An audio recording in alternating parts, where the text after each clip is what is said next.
late fall, finally. Um, so we're bringing it back today with a little bit of a Starry Night type scene, but definitely we're incorporating the fall into it. And I got a few requests for things that were a little more interpretive, not so still life-ish. So we're kind of moving a little bit in the direction of something a little bit more abstract, but still definitely something you can follow along step by step. So I know I say it every time, but especially this time, feel free to kind of take it in your own direction if you feel so comfortable to kind of start taking different steps on your own or making different color choices. I'm all for that. You don't have to follow me step by step, but I am here to guide you through each of these steps that we're going to be going through. And so if this is your first time taking either one of my classes or one of this type of classes, then welcome. And there's a few things that you're going to need right off the bat. We'll need a plain canvas. You'll need a glass of water, either some paper towels or an old rag, whatever you have. We'll need some brushes. I'll talk about those in a minute. You need somewhere to keep your paint, and we're going to be mixing quite a few colors today. You can use a paper plate, anything that you have, piece of cardboard. If you have 2 palettes or 2 plates or something bigger, I'd probably err on the side of having more space to mix your paint today, because we're going to be using quite a few colors. We will likely use the blow dryer, and you need your paints. And so I have just my standard like red, yellow, white, black, blue, but I also have a few extra colors that you by no means need, but if you have some extra colors laying around, specifically I have this purple and this pink that I used for a different project. I'm definitely going to be using these just to like brighten up the sky a little bit, but also you can mix, I mean you can't maybe mix a neon, but you can mix this purple. I have a green too. You can mix a green if you have your yellow and your blue. So if you have kind of these extra colors, if you just happen to have them, definitely bring them on board and use them. But if you don't, I'll show you how to mix all of the colors anyway. It just makes it easier because we are working with so many colors here. If you have those extras and you don't have to mix them, then go ahead and use those. As far as brushes, we're going to use a variety of different brushes. So in the beginning, what we're going to do is we're going to cover the whole background just with a base color. So you're going to want something big, maybe 2-inch or bigger if you have it, just to lay a flat color on the background. And then when we go in and do our little brush strokes, which is going to make up the entirety of the foreground of the canvas, so everything that you see there, you're going to want something smaller. So I don't have the ideal brush for this painting. The ideal brush is probably going to be somewhere across between this brush and this brush. So this brush is nice because it's kind of a larger round brush, which is going to get you those nice round brush strokes. But this one is the size that I want. So if you have a round brush like this that's bigger, almost like this size, then definitely grab that. But you also can use a flat brush to make these markings. The only thing you're going to do is instead of using it on the wide side, you're going to turn it and use it on the thin side. You can even use a big one like this, a big flat brush like this. You turn it on the side and you can get those little brush strokes. So if you don't have the exact right brush, like I don't, that's okay. Also, when we get into the foreground and we have kind of smaller brush strokes, if you have like a smaller flat brush, you can do that. Smaller round brush, whatever you have, I'll show us how to use all of them once we get there. And I think that's it. So let's go ahead and get started. And so we're going to start this painting much like we do with other paintings, with the difference that we're going to apply the paint much differently than we usually do. The steps are going to be the same, but the application is going to be a little bit different. So, as with all paintings, we're going to start with the background and move to the foreground. It's going to look a little bit different this time. So what we're going to do is, if you look at this painting, it's broken up into, I'll say, 3 sections: the sky, the pumpkins, and the ground. And so what we're going to do is we're going to paint all of that in one layer. So we're going to take just a very, very simple color plane. So we're going to take our blue for the sky, maybe a little blue and purple if we're feeling ambitious. We're going to take just a plain orange for the pumpkins and a plain green for the brown. And so our background is going to look very simple. Just a little disclaimer, this whole painting is not going to look right until the very end, until you're done. So stick with me. I promise through the end you're going to end up with something really cool. The beginning though, you're probably going to be a little discouraged. It doesn't look like much until you start getting those individual brush strokes on there. So our first step is we're just going to lay out the plain colors. And that's just so that we cover this background, because if you look on here, I've added in some white pieces, but you can't see any of the white background on here. And the reason being is because we laid down that color plane first. If you just started with a plain white background and you took your smaller brushes and you just started making individual brush strokes, that would take you an eternity to fill the whole thing up.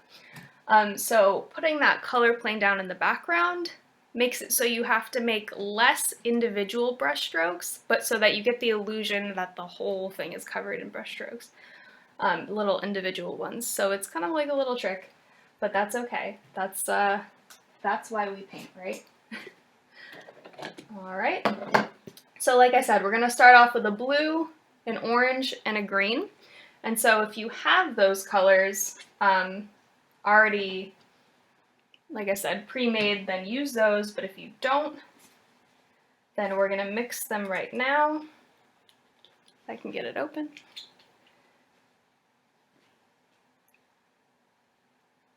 Alright, so let's mix up a little orange.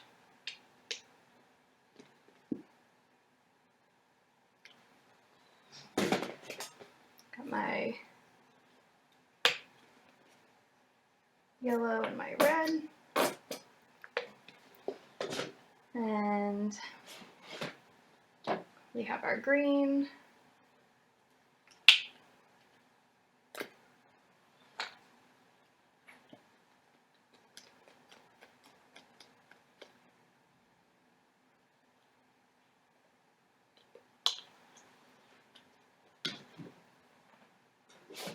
And I'm just going to use this blue right out of the container. It's going to look really streaky in the background, but again, it's not that big of a deal. We're going to cover almost the whole thing, and it's just so we don't see any white in the background. So don't worry if it looks a little splotchy. Like I said in the beginning, you're going to be wholly unimpressed with what we do. But it'll get better, I promise. All right. Put this over here. So like I said, we're going to start with our biggest brush. I mean, if you have an even bigger one, you can go ahead and cover the background with that. Not a big deal. So what I'm going to do, let me take a smaller one and just mix up my orange here. It's my red and my yellow. The tone of the orange, it's not super important. So if you like a darker orange, like kind of more like a red orange, then do more red. If you want like a nice light orange, go ahead and put some more yellow. All right. Wipe this off. All right, and so I'm going to start with my pumpkins, which I know it's not the thing that's all the way in the background. Usually you would start with your sky, and you're right if you thought that, so someone's listening. We're going to start with our pumpkins just so we put them in the place that we want to, because they're the focal point. It's the most important piece here. Again, disclaimer, the shape of your pumpkins, don't feel like you have to get the edges like super clean. You don't have to fill it in like completely. If there are spots that you can see through to the background at this point, that's totally okay. We're going to cover it up. So right now our focus is just getting the shape, the size, the placement of all these pumpkins, right? And so I just put one big one kind of right smack in the middle here. Pumpkin might look a little like an apple at first, because usually what you like to do is give them a little dip down in the middle.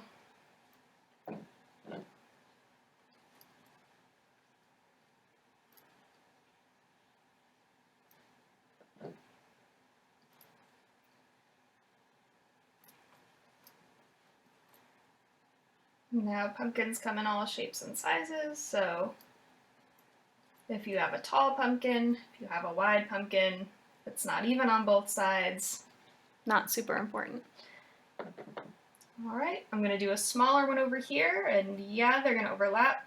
That's totally okay. That's what we want. Make sure you get that edge.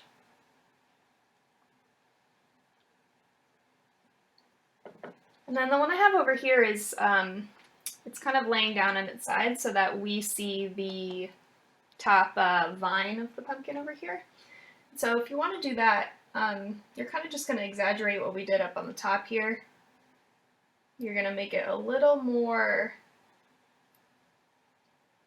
you're going to make it have a little more of a divot. It's almost going to look like a flower, like you're making these petals. You're going to give it some indents around here. Because if you imagine, if you look down at the top of the pumpkin, they have those kind of ridges. And so that's what you would see if you were looking straight at like the top of a pumpkin, right? And again, we are going to refine the shape later on.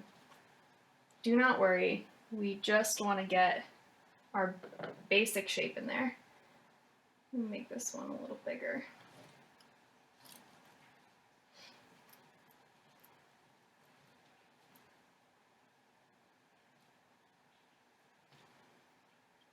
All right, pumpkin done.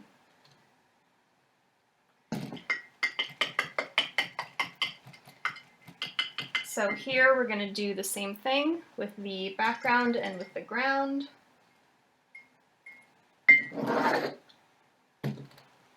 Maybe I'll use this brush for the ground here. So I'm going to take my green. If you mixed your green or whether you got it out of the bottle, you're going to come right up here to the edge of the pumpkins. Honestly, if you touch this edge here and get a little orange in it, not a huge deal. We're just covering all this with our green.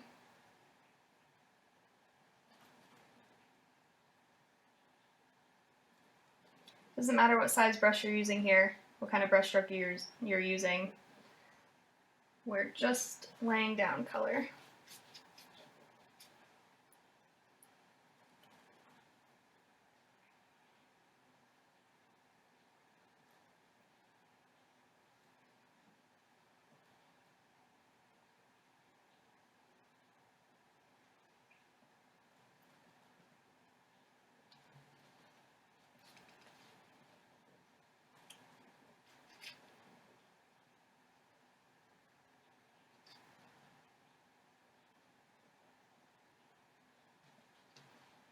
Alright, we've got our green.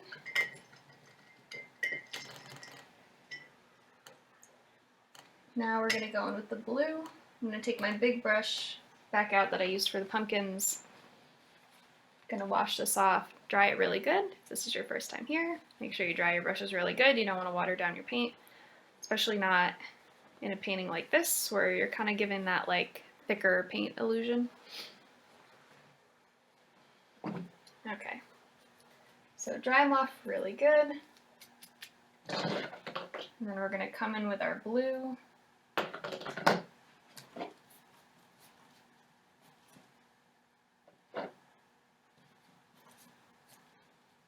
Make sure you get your edges.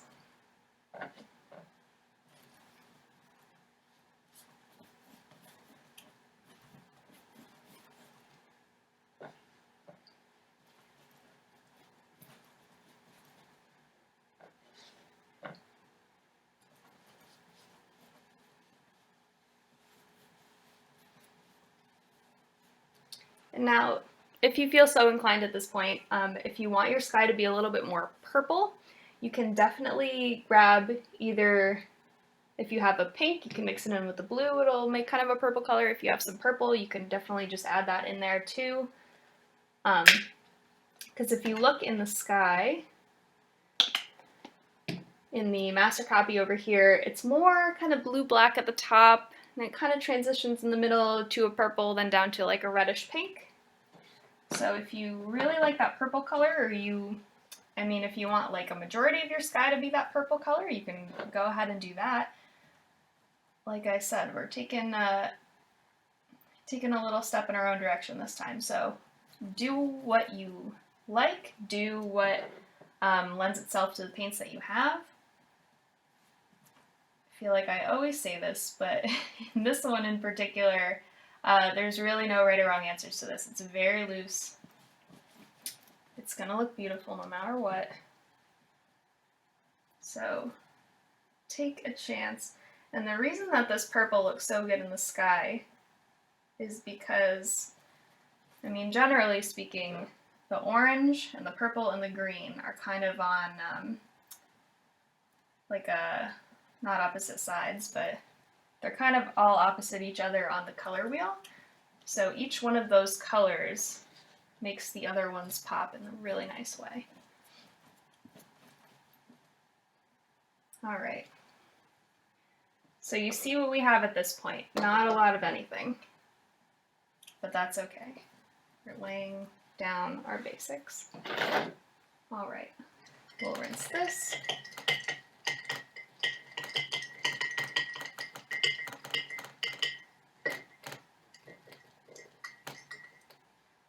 Last thing I want to do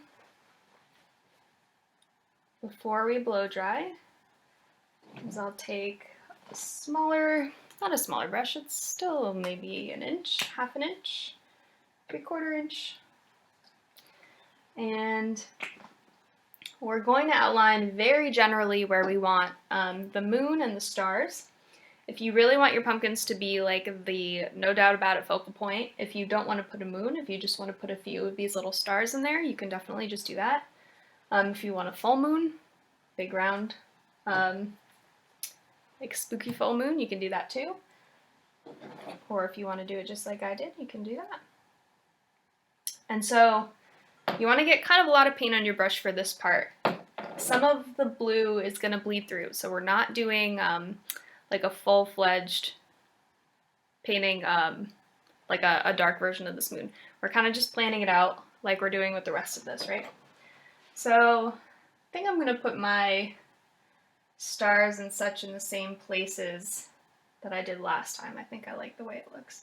And so what you're going to do is you're going to take, like I said, kind of a good amount of your white, and you're going to start to dab on these little circles of color. And again, we're not mixing. I don't want you to have to go over these a bunch of times because then you're going to end up with light blue instead of white. So all we're really doing, one brush stroke per dip of paint, I would say. We're making very loose outlines of where our moon is going to go. And you see that the second I pick up my brush, it kind of turns blue. So we don't really want that. We want just a little bit here and there. All right, enough for our outline. So like I said, it's going to be a trust me process. So let's rinse all our brushes off right now. We're gonna hit it with the blow dryer. Again, turn your blow dryer on all the way high, as hot as it will go. It won't ruin your painting at all. You can get it pretty close to your painting, an inch or so away. Won't do anything to the paint except dry it quicker. Take a little pause here. You can either blow dry your painting, or if you are not on the clock, if you just want to let it hang out and air dry for a little bit, you can do that. It doesn't take that long to dry. Acrylics don't really. So we'll take a break, we'll blow dry, and we'll check back in. We are cleaning and drying our brushes. Our painting is dry at this point. And now, not to confuse anyone, but there is two ways we can proceed from here.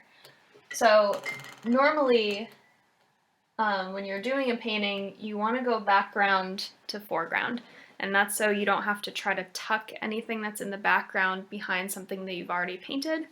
That's not as important with this one because the edges of the pumpkins in the background, it's all very loose, so having to put something in the background behind something in the foreground wouldn't be as difficult in this painting as it would be in like a normal painting.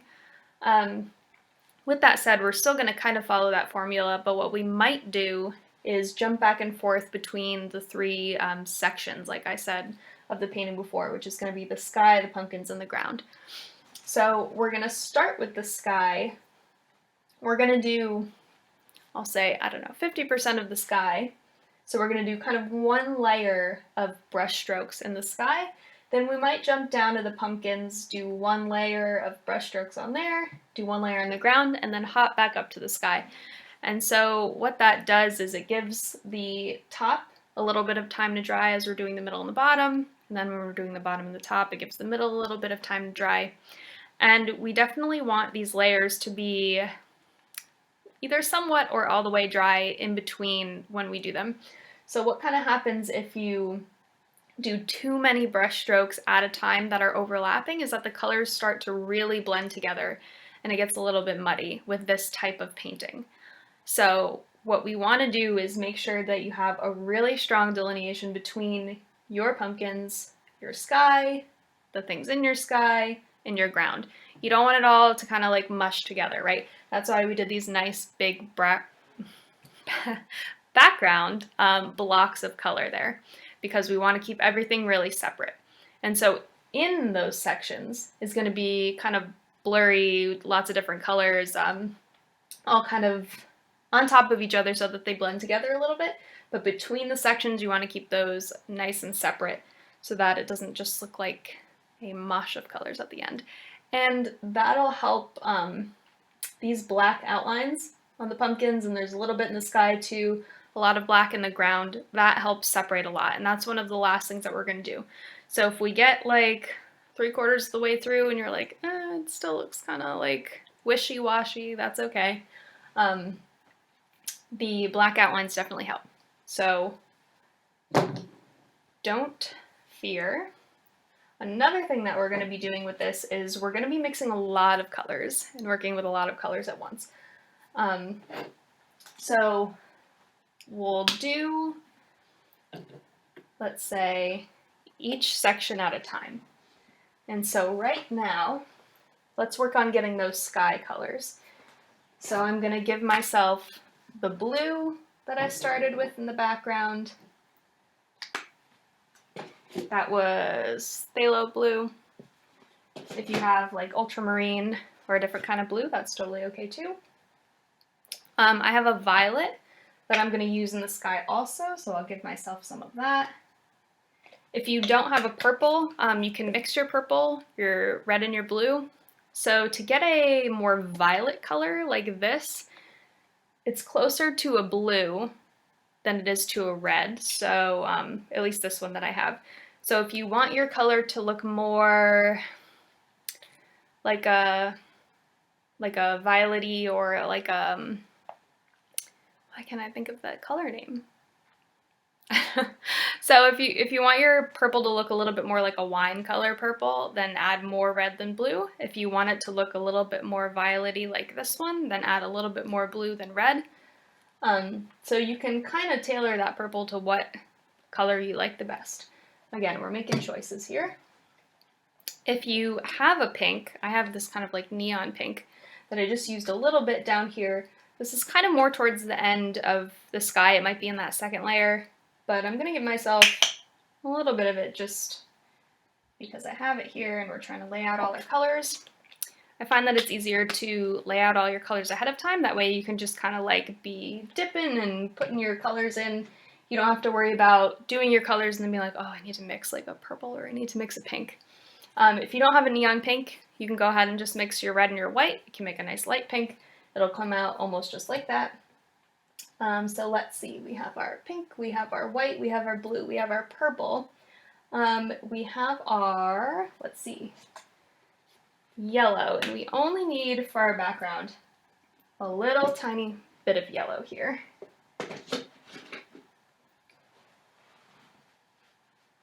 Oops.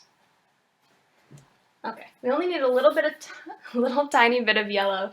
It's just going to highlight a little bit around our moon. We have a little bit of orange there, which I have a little bit left over from when we did the pumpkin. So we can just use that tiny bit of orange that we have. And those are just going to be like little highlights at the end. We don't need to mix a different orange for that. We can use the same one for the sky there. Another thing that I'm going to do is I'm going to give myself some black. If you look at kind of the top of the sky, has a little bit of black, some black brush strokes in it. And so those are going to be our basic colors. If you look in here, it might look like we have a lot more colors than that. It looks like maybe you can see some lighter blue around the moon and the stars. You can see some lighter purples. Actually, let's get some red. We can use a little red. But what happens when you start to kind of mix all of these together is that you're going to make new colors as you're putting them on. Another benefit to doing a painting like this one is that if you mix a color, let's say I mixed my purple or my green, and you run out of that color in the middle of your painting, usually you'd be like, oh no, I ran out of my color, and then it's really hard to mix the exact same color a second time. But with this painting, you don't have to worry at all about mixing the same exact color, because it's going to look even better if you have a color that's a little bit of a different variation of the color that you started with, because then it's going to give you just another level of like color variance here. So the more, I'll say the more shades, the more different shades of color that you have, the better. You don't want to go wild and make it like, you know, put your greens and your browns and your kind of all these colors down here up here, because then you'll get kind of messy. So of the colors that we're using, our cool colors, our blue, our green, our purple, our pink a little bit, within those colors, the most variation that you have within that set of colors is going to give you a lot of texture up here, and that's what we want. Same thing down here. The more oranges that we can get in there, the more yellows, the more different kinds of reds that we can get in those pumpkins, the more dynamic they're going to look. Same with the bottom. We're going to be using our greens, but we're also going to be using brown. There's a little bit of red in there. There's some white. There's some black. And so the more variation within each section we can get, the better. All right. Let's see. So like I said at the beginning, if you have a bigger round brush, so something like this that no matter how you turn it, it's just a straight round brush. If you have one like this that's bigger than this one, definitely use that one. I don't have one of those actually. I have like 80 something brushes and I don't have one of those. So if you don't have one of those, not a big deal. You can still do this type of painting. You can take any flat brush that you have, but what you're going to do is instead of doing your brush strokes flat like this with your brush going horizontally, you're going to flip your brush so it's going vertically so that your paint is riding on that skinny side of the brush, and you're going to do a brush stroke like that. And you can use either of these brushes, so I might start with my bigger brush so that I can cover more area with my brush strokes on that first layer, and then when we get to that second layer, I might switch to one of these so that I can get smaller brush strokes. And so this is one of those paintings. I mean, we're going to do it all in one sitting right now, or I am, just to show you. But you could spend days on this painting. You could spend hours and hours doing these little brush strokes if you want. So you just have to decide for yourself, do I want to get this done in an hour and a half, or do I want to get it done over a week? Because either way is fun. I mean, the first way, if you get it done in this hour and a half, it's going to look beautiful and great, and you're going to have a great time. It's no stress. What you can do is, if you really want these tiny little brush strokes, and the layers and layers, and really give it some depth, you can keep coming back to it. Like I said, you don't need to mix all of your colors exactly the same that you did the first time. So you could do this layer today and be perfectly happy with it, and you can come back to it tomorrow and add some even smaller brush strokes. You can take one of your smaller round brushes and go in on top and give it just even more little tiny brush strokes on top of the ones that you already did. And the more you add to this, the more the details get finer and the better it looks. So usually, I know I say less is more, you have to know when to stop. That's one of the most important things in painting. And I stand by that. But with this painting, it's a little bit different because the details lend themselves to this type of painting differently than they do to a regular painting or one that we would normally do. So if you got some time and you really want to commit to this kind of individual brushstroke type like Starry Night painting, then really go for it. And I encourage you to do that because I find this type of painting very relaxing. So let's dive right in. So the most important part of this painting, and let me start with some purple so hopefully you can see it a little bit better. If you're starting with your big brush like me, or if you don't have a round brush, try to start with your paint just on one corner of the brush, because again, you're going to be painting with the skinny side of your brush, so no need to put the paint on the whole top of your brush there. What we want to start to do, especially in the sky, is get our directional brush strokes going. So these first few ones, you're not really going to see. We're probably going to cover them up with all of our other colors. The first few brush strokes are for you to practice to get that brush stroke down. And the second part is that we want to get our directional brush strokes going. So if you look in the sky here, we're not going to be painting back and forth. We're going to start our paint strokes around our stars and around our moon, and they're going to branch out from there, right? So we're not ever going to really go back and forth. We're going to kind of have those brush strokes radiate out from our, I'll say, sky focal points, which are going to be our stars and our moon. And again, it's going to look a little loose in the beginning. It will come together at the end, I promise, but just stick with me, okay? So we'll get our purple, or I would say get a color other than blue to start with so that you can see what you're doing, you can see how your brush strokes are laying down, you can kind of get that directional thing going, right? So pick one of your stars, take your brush, and we're going to start to make these brush strokes surrounding our stars, right? And you can lay these on pretty thick. You want them to stand out. We used our blow dryer, our background is dry.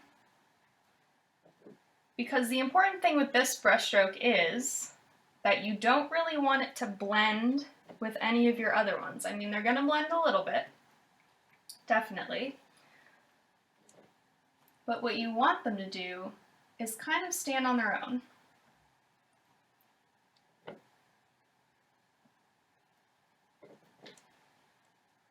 Put one in the moon, one out here. And so I would say at this beginning stage, my brush strokes are maybe, I don't know, an inch or two long and maybe, I don't know, a half an inch wide. The size and the type of brush stroke on this painting doesn't really matter at this point. Again, we're just practicing, kind of getting our feet wet here, just seeing what we can do.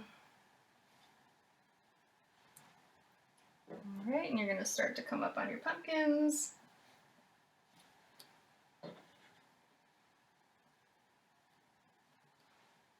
Okay.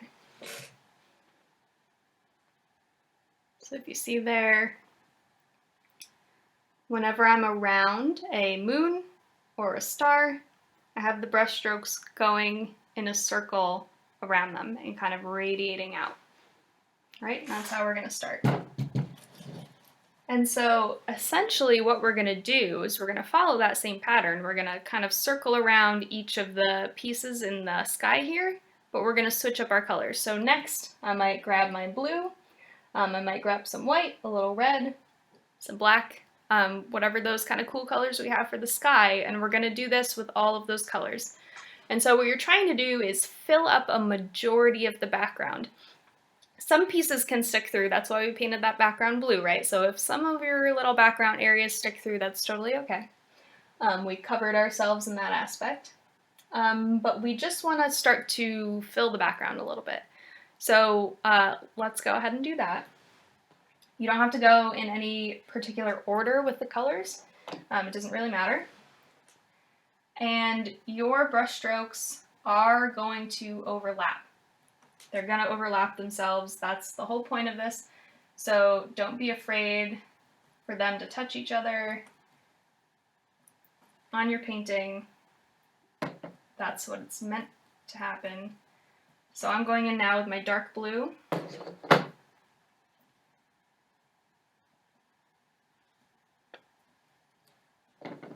And so I would say I'm not really avoiding any certain areas with this dark blue at this point. If you look on our master copy over there, in general, it's going to be a little bit lighter near the stars. So we're going to do a little bit more white, maybe a little bit more pink, a little yellow, orange in those lighter areas, like immediately surrounding the stars.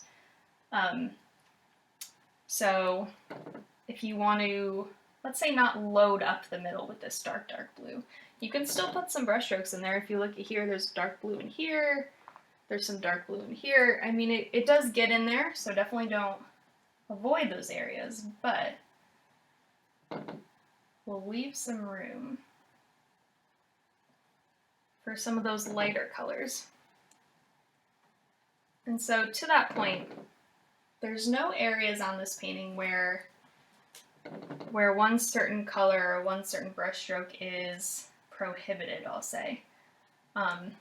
You want a little bit of variety where you're putting the colors, and you want them to work in between each other a little bit. So like I said, there is going to be some dark blue, there is going to be some black right up next to this moon and those stars. But what you want to be conscious of is majorities, I'll say. So you want the areas directly surrounding the stars to be a majority of lighter colors. And so you want these in-between areas to be a majority of your brush strokes being darker colors. So if a little, if a white or a pink falls in that darker area, fine. But you want them mostly to be either lighter or darker areas. I hope that made sense. Alright, so let's look closer. So I have my blues and my purples in there. Maybe I'll come in with a little black. Maybe I'll start to do my lighter areas. Let's see, where did my other brush go?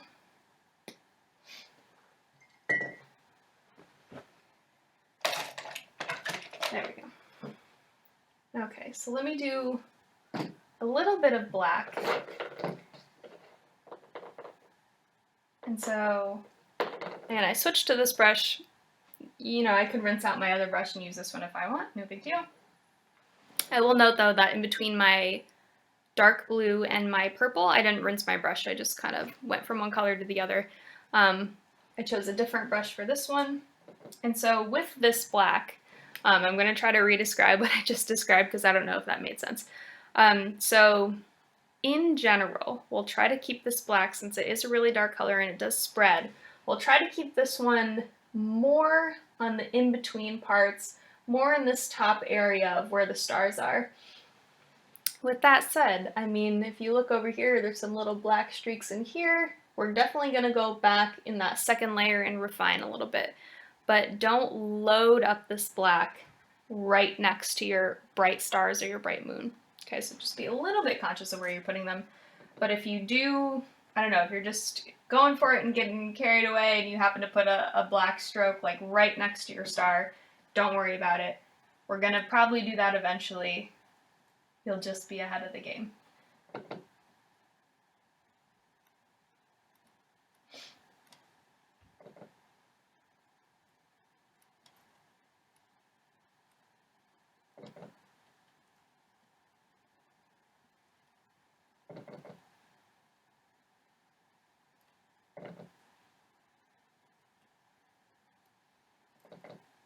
And so I'm not being afraid of my brush strokes overlapping at this point.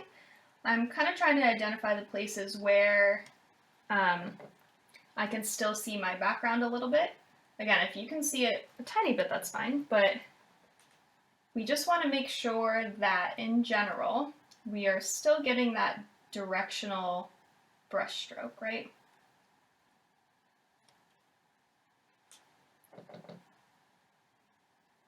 Because that's what kind of makes it look like that, that Starry Night type painting, is that movement of the brush strokes that translates to the viewer seeing the movement in the painting, right?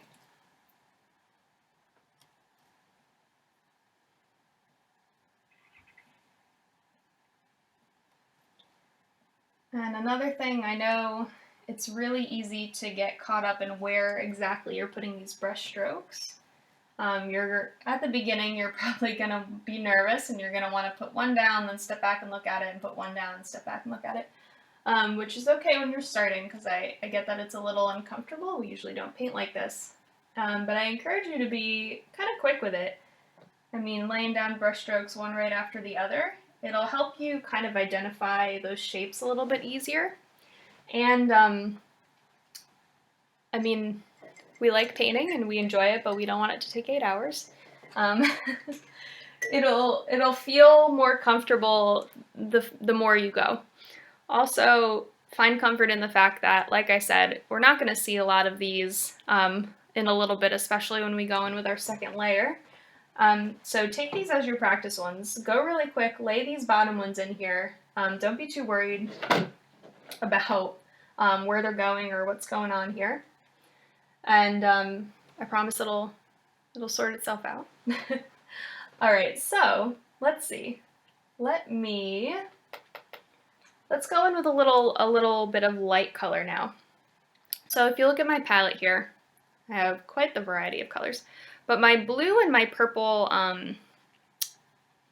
cups here don't really have a ton of paint in them. I kind of used it all up on this background.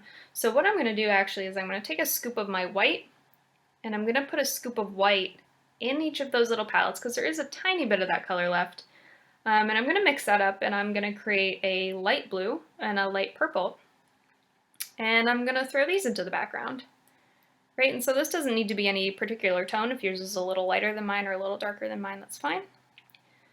Again, so what we're doing is we're just creating as many variations of these colors as we can.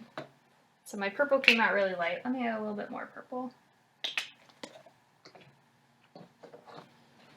We want all different shades in our background here. That's what's going to make it look so interesting and so in-depth, like you did spend 10 hours doing this, but you don't need to. It's all how you apply the paint. So usually what happens with these types of paintings is I get to the point where, so maybe after I apply these two, I only have a tiny bit in each of these cups and I'll put them together, and then I have a new color, right? And then maybe I have a little bit of black left over, and so I'll put that in there, and then I have a new tone. So you are not going to be wasting paint with this type of painting, definitely. Definitely not. All of your leftover painting or leftover paints will be put to good use. And so you'll see here, I'm just continuing what I've been doing here.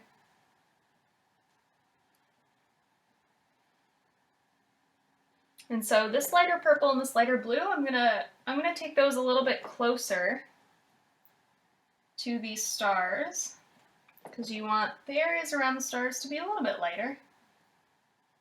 But again, some of these can fall outside of that star area. It's not a big deal. You just want more of them in that star area.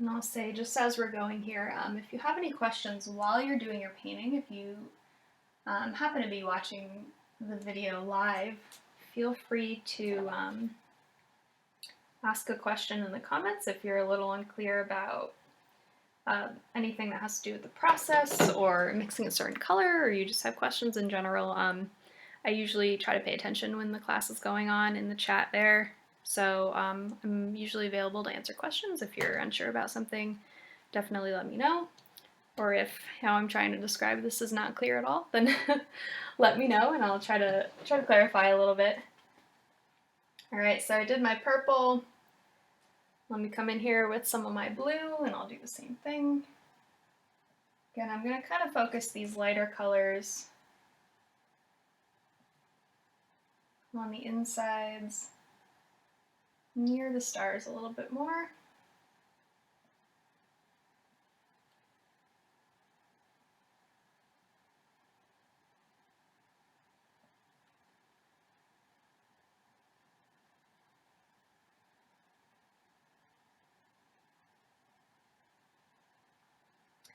And don't feel the need for these brush strokes when you're doing each of your colors to be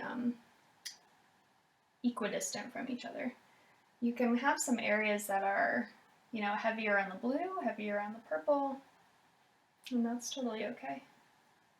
They don't need to be all evenly spaced. So that kind of ties back into what I said before. Don't be afraid to really be kind of quick when you're putting these down, because I find that the quicker I do it, the more I'm able to easily identify where I think one should go. If I look at a spot, I'm like, oh yeah, it goes there, and I throw a quick brush stroke there, maybe one here, maybe one here. I find that those placements come more naturally.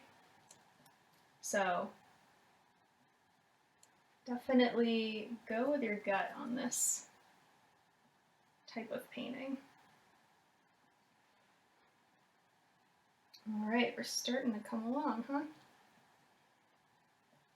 We're not there yet, though. Like I said, just trust me here. All right.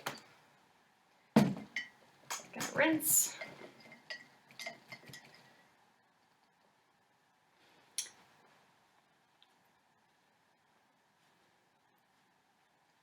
So the last thing I'm gonna do here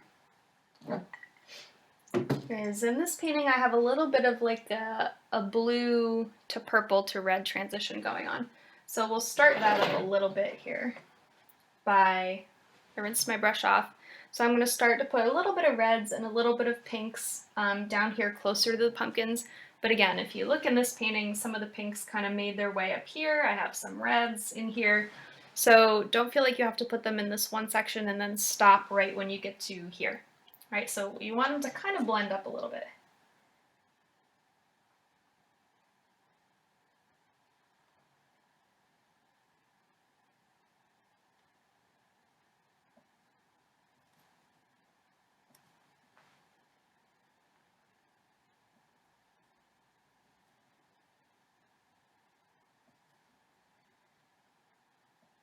And we're still doing that directional brush stroke, keeping in the shapes that we've identified in the stars up here.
Okay, and you'll see another quick example of this kind of color blending here is that I started with my red.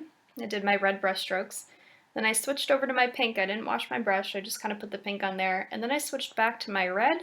And so in doing that, I kind of made this dark, I don't know, it's almost like a dark maroon, like reddish kind of purple by mixing that red and that pink together. I probably picked up some blue because my brush strokes on there were wet. So, I mean, again, that's just another color that I have that's going to add to the dimension of the painting. So, not to worry about that. The only thing you want to be wary of, again, like I said, is when you get to the point where your colors are getting dull and they all kind of just like mash together. If you look up here, I still have very clear brush strokes. You can definitely see where I laid down the color.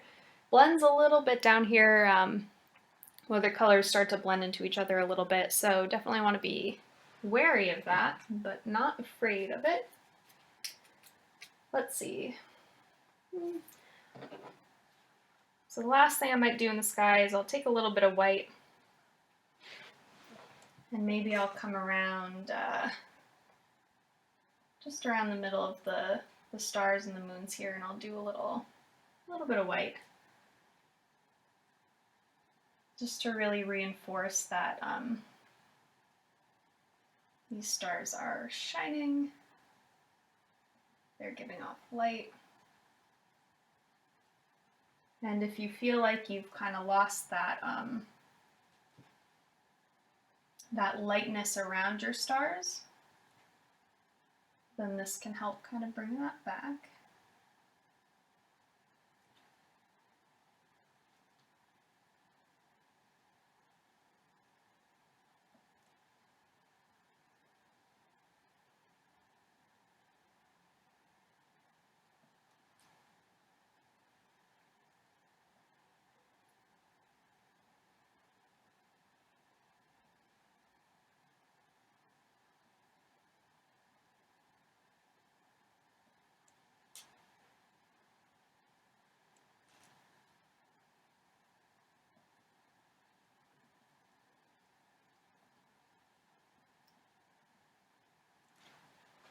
Okay, so we're gonna pause there with the sky. And so this, like I said, is gonna be our first pass. So this I'll say is halfway done in the sky. And so we're gonna do the same kind of thing for the pumpkins and for the ground. Then we're gonna come back up and do this all over again, I'll say. Don't let that worry you. We're going to do the same thing in the sky. We're not going to have to do as many brush strokes, so keep that in mind. So then we're going to come back up, do the same thing in the sky, the pumpkins, and the ground, again, just to give it more depth. You're not going to have to do as many the second time. We're just going to be kind of filling in areas that you feel like are bare. You're going to be reinforcing where you really want those colors to go. So if you look at mine right now, generally, I have the lighter areas around the stars, the in-between areas are kind of darker, the bottom is more pink and red than the top, but it's not as, I don't know, it's not as built into those colors as it is over here. So we're just gonna go from here to here is just saturation of your brush strokes. So we're just gonna keep doing what we're doing. It's gonna be the same process for the pumpkins. So I'm gonna clean my brush. Clean my other one too.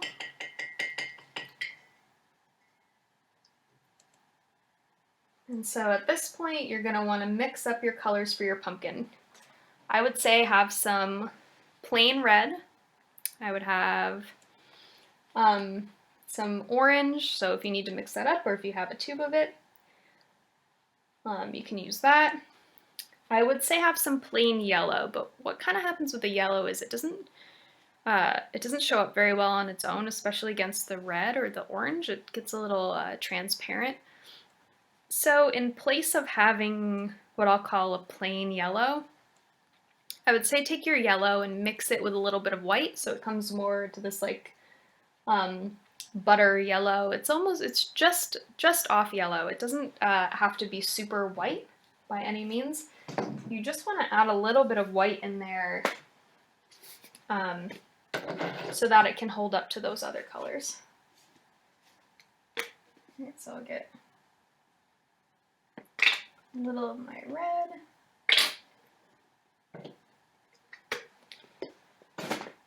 I'll make a little more orange.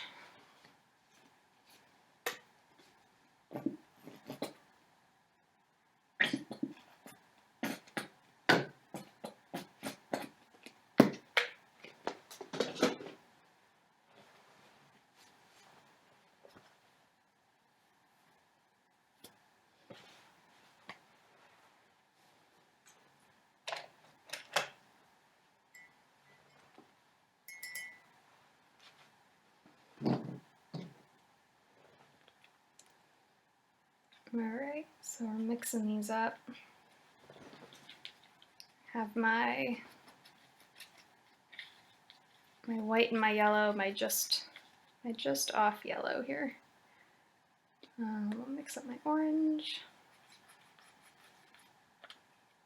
Even if you want to do 2 oranges, you can do that, like a lighter orange and a darker orange. I might do that.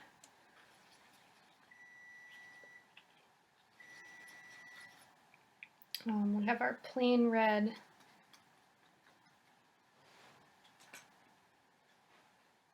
Maybe I'll do this. I'll take some white in here and I'll make this a lighter orange.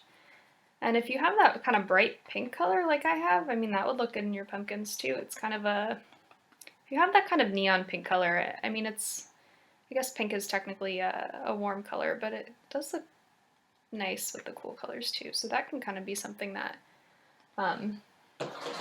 bridges your 2 areas together if you wanted to use some of that pink in there. Like I said, there's really no wrong answers here. Okay, and so same process with the pumpkins. I would say in the same way that I gave the directive up here to make the areas around the stars lighter and the in-between parts darker, I would say try to keep the tops of your pumpkins lighter and the bottoms are going to be a little bit darker. Again, we're going to put some black in there a little bit closer to the end, so don't worry too much about any of the blacks in there. But just as a general rule of thumb, keep the tops a little bit lighter. Definitely put more of your yellows, maybe a little white in the top. The middle is going to be your oranges, your reds, your yellows. The bottom is where we're going to kind of take in maybe even some brown, our oranges, our reds, and our blacks later on. All right. And again, we're going to stick with that directional brush stroke. So starting at the top, we're going to come down on either side of the pumpkin here. And so if you imagine this left side, you're going to curve out left. This right side, you're going to curve out right. If you have any in the middle, they're kind of going to go straight down.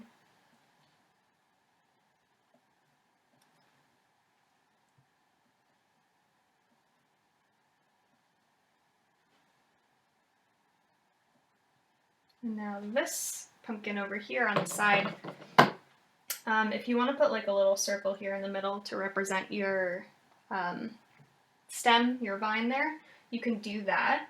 And again, it's going to be kind of like a flower where you're going to come out from the middle. We're going to curve our brush strokes a little bit. So we're just filling in space here, kind of like we did at the top.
Okay.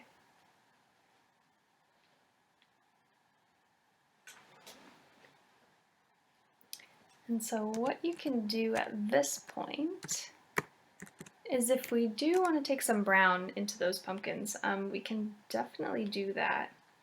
If you have any of your orange left, if you have any of your purple left, those are good to kind of mix together to give you a little bit of a brown.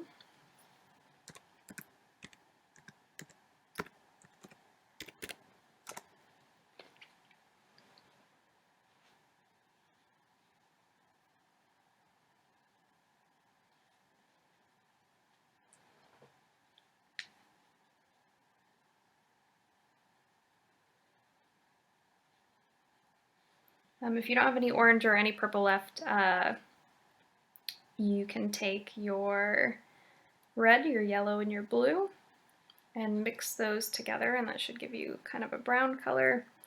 Brown is, for me, brown is really hard to make. I know a lot of people think you just kind of like chuck all your colors together and it makes brown, but it almost never comes out just brown. So if you are mixing your red, your yellow, and your blue together in an attempt to make a brown, actually, first of all, I'm going to say if you have like just a tube of brown, use that. But if you're using your yellow, your blue, and your red to make a brown, I would say try to do, I don't know what this golden ratio is here, but I would say try to go for, I'll say 50% yellow, 25% red, 25% blue. Try that. And then whatever color your mixture is leaning towards, you're going to add the opposite color on the color wheel. So if I try to mix up my red, my yellow, and my blue to make a brown, but it comes out looking kind of greenish, then I'm going to add some red to it because that's the opposite color. If your brown comes out looking sort of bluish, you're going to add either a yellow or an orange because that's going to be the opposite on the color wheel. And adding those opposites is going to bring your color closer to neutral, which is going to be brown, right? So you want it to be as color neutral as you can, and that will give you that brown. And so my brown even is a little bit of like an orangey brown, but since we're putting it in our pumpkins, that's fine with me. And so I have this brown.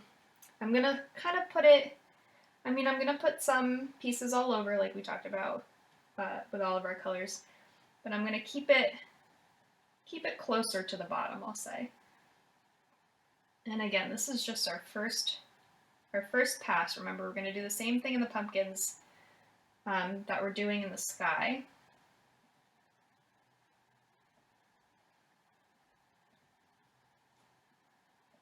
Where we're going to go through once.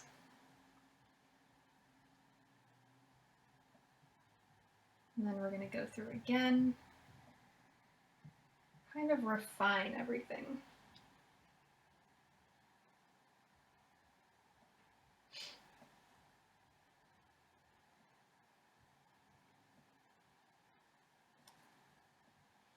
Now, if you're getting to the point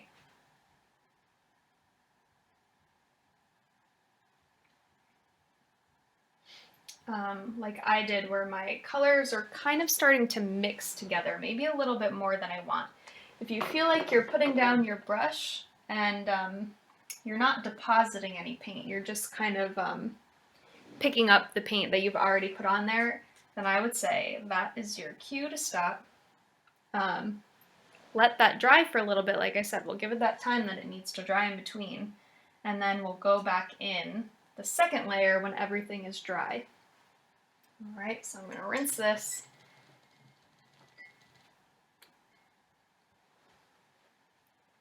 We will do the very same thing with the ground now. And so definitely use that brown if you have any of that left. We're going to use our brown, we're going to use some green, we're going to use some black, some white, could use some yellow down there. I have some red in there in my first painting for some reason. Can use that.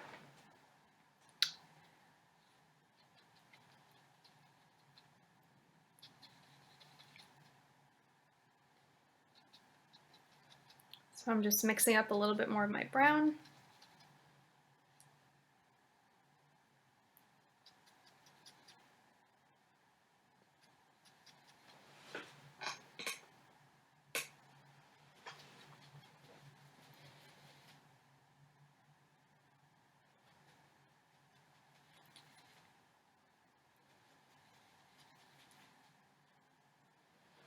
Okay, and the bottom I'll say is a little bit more free form than the other sections that we've been doing. And I mean, how can it get more free form than this, right? So the bottom, I envisioned it being kind of like just a tangle of vines, right? So your brushstrokes in this part of the painting don't need to go in any particular direction. We're gonna stay with that same kind of 1 or 2 inch long brushstroke that we've been doing, but I mean, you can just kind of go fast with these, do them in any direction. We'll kind of stick with the trend of keeping the darker colors closer to the pumpkins, doing maybe the lighter colors a little bit farther away. So we'll be conscious of where we're putting our lights and our darks. But I mean, as far as like brushstroke, you're not really trying to make anything in particular. I mean, we'll have some leaves here and there, but nothing too specific down here. So really, it's just going to kind of be a tangle of brushstrokes. So I'll do some black. I know the black looks harsh right now, that's why I'm doing it second, so they'll at least get covered up a little bit here. I'm going to do some green. Again, we're just overlapping here, these brush strokes.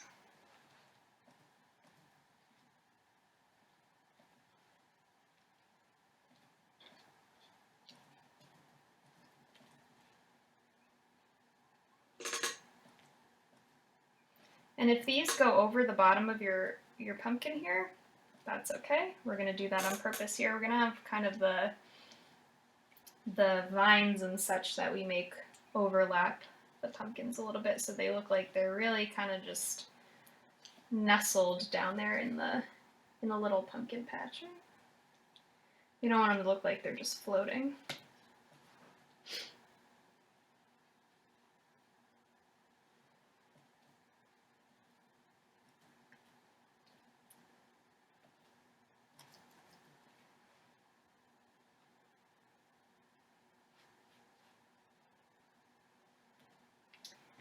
And again, if you want to tie in that top, there's really no right or wrong here. I know I keep saying that. But if you want to throw a little bit of your pink, if you have some of that left over down here in the bottom, I mean, I don't see why not. If you have a little purple, a little red, anything you want to throw down here, I would say go for it.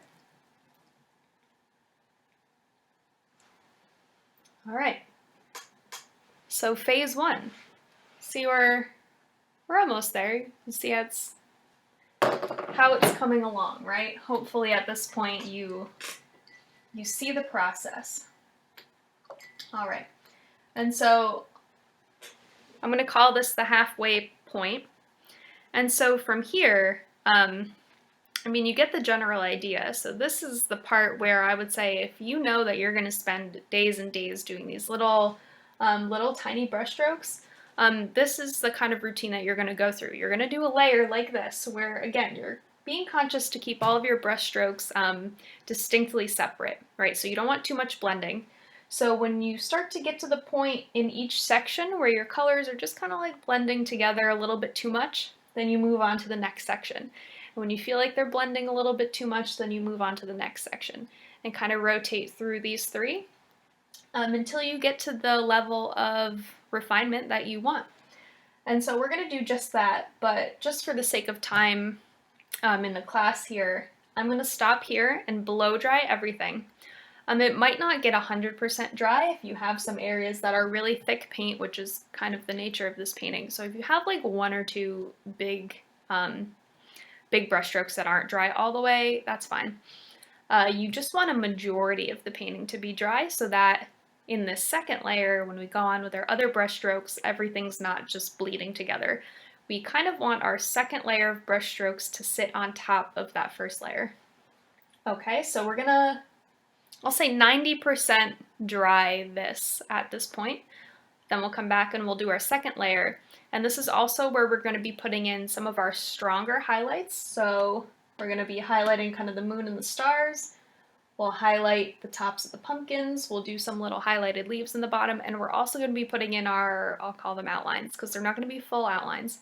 But we have a little bit of lining around the moon, a little bit of lining around the pumpkins, and a little bit of lining in the ground there. We're going to be putting on our stems, some of our leaves, and our nice highlights and lowlights are really going to be what brings this all together. All right, so give it a blow dry, or if you want to just let it dry by itself, take a few minutes to let it air dry, and then we'll come right back. Also, if you are not watching this video in real time, if you've come at a different time or you just want to pause the live video, you can definitely do that. Take advantage of the online classes. I know in real life, when we're doing a regular class, you kind of have to just go at the pace of everybody else. So take advantage and go at your own pace. If you need to stop somewhere or rewind, watch a certain part. If you didn't get my rambling explanation of some certain part, go back and listen to it again. Watch what I do. If you need any explanation, like I said, let me know in the comments. I will try to help. But this online format kind of allows you to go at your own speed, so definitely take advantage of that. Okay, so we're back. We're done blow drying, but I did want to say something really quick. I ran out of I'm pretty much out of my big tube of yellow here. So if anyone has the kind of paints that come in these like little tiny tubes, these are great for a painting like this because there are so many different colors. These all came, it's like a 24 pack or something, I think, that I have. So these little tiny colors, they're a little bit more expensive than just like the big containers of paint that you could get. But if you happen to have these, they're not great for the paintings that we usually do because you usually have to use a lot of a color. But in this instance, you're not using so much of each color. You're using only a little bit of each color that we mix. That's why we're having to mix so many colors. So if you have this kind of like, I think they come in like maybe 12, 18, 24 packs of these like little individual colors. There are so many different varieties, different shades, and that's going to be perfect for this painting. So like I said, I ran out of my yellow and I went to get a new yellow and I had all of these. So I don't need to mix any yellows. I can use all of these if I want, all these different shades. And that's gonna give you so much richness of color in this painting. If you look at all the different shades I was able to get with just my plain yellow, and then imagine how much more detailed it would look if I used all of these yellows. So just a little heads up, you don't need to be using the big containers like I use. Like I said, I have like these little ones too. I have just my big, what are these, like 16 ounce or something, like normal paints here, or if you have these little tiny ones, these will do well for this specific painting. If you happen to have these, definitely go ahead and use them. So, and now we're starting all over here, and we're gonna hop back up to the top.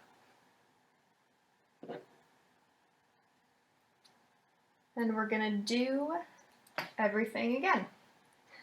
So we're gonna move on, go back to our sky. We're gonna put a little bit more of those darks in between our stars. We're gonna put a little bit more lights around the stars. What we're also gonna do is we're gonna work to make our brushstrokes this time just a little bit smaller than they were the first time. So if I'm using this brush the first time, I used a combination of this brush and this brush to get those kind of let's say if you look at like this one, this size brush stroke, it's maybe an inch or two long, like I said, maybe a half an inch wide. This second time around, I'll probably use either this brush or this brush. I could still continue to use this one, it's not too big, I could make my brush strokes smaller. But if you have a brush that's close and you want to size down, definitely size down to the smaller one, because these smaller brush strokes will help sit on top of those bigger brush strokes that we made the first time. So you don't completely cover all of those up, because you don't want to totally cover up everything that you did the first time, right? So that'll let some of those bigger brush strokes peek through while you're also getting the details going of your little tiny brush. And like I said before, if you are really wanting to take this to the next level and do this in a couple sessions, or make it take a few hours, or make it take, do it a couple times over the course of a few days, then you're just going to kind of repeat this process where you're going to start with a bigger brush stroke. Then maybe the second time through, you're going to size down. Maybe if you want to go the third time through, you're going to get an even smaller brush, and you're just going to kind of go down the line till you get these really small little tiny brush strokes, and you're going to have loads of detail. And it's going to be really beautiful. Again, you don't have to have that. I mean, this looks real cool. This one took me, I always go really fast when I'm doing it the first time. So this painting, the class will probably take maybe 2 hours. So if you want to do just like the 2-hour version, that's totally okay. And it's going to come out really awesome and amazing. But this is one of those ones, like I said, if you really want to push yourself, this is here for you definitely. So take the chance, right? If you have the time and the patience, I guess this does take a little bit of patience. If this just isn't your painting style and you're getting to the end and you're like, man, all these little brush strokes are not it for me, then that's totally okay. Not everybody loves every style, that's fine. I just like how the outcome of this one is a little bit different than maybe some of the other ones that we've been doing. And so right now I'm just remixing up my colors for my sky. So exactly the same as we did before. I kind of used all of my colors up that first time. I ran out of my purple and my pink and my blue and my light blue and my light purple, all that stuff. I kind of ran out. So I'm just remixing up those colors. And like I said earlier in the video, you're remixing your colors, but you don't need to worry about getting those the exact same shade. I would even venture to say it's better if they're not the exact same shade. So maybe go a shade lighter or a shade darker when you're mixing your blue or your purple, because it's just going to give you a little bit more variety. And that is the name of the game with this type of painting, variety, right? All right. So, same idea as the first time. We already did this. We've mastered it. We know the direction that our brush strokes are supposed to be going. We get the idea. And so we're just going to go in. And so, just as a side note, I do still have some areas where I can see that background through all of these brush strokes. I know it's kind of hard to believe, right? Especially when we get down to the second level here. I can still see some of those background areas, and that's totally okay.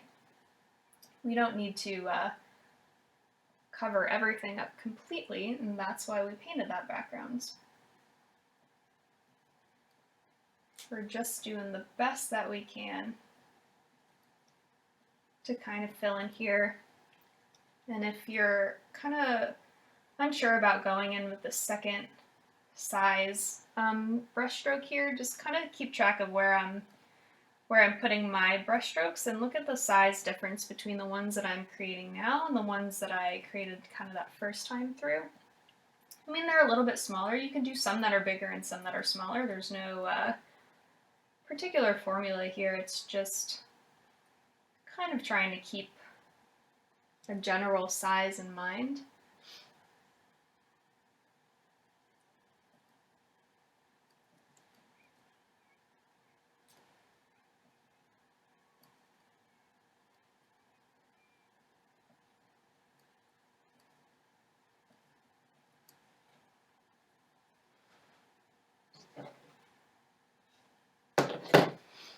Alright, so I have my light blue. I'm not going to rinse this, because I hate rinsing my brushes. I know. You can either get a different brush, or if you want to just kind of wipe it off on your rag, you can go ahead and do that. It's not a big deal. I'll go in my light purple now. So I'll put a brush stroke right next to another purple one here. So if you look up here, this was my purple from the first time, and this is my purple from the second time, right? It's definitely lighter the second time around, but that's okay. We like that because it'll give us a little variety.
All right, gonna wipe off my brush. And if you look at how long that first round took me versus how long it takes me the second time around to do these individual colors, it's not taking quite as long this time because I'm not having to fill up the space.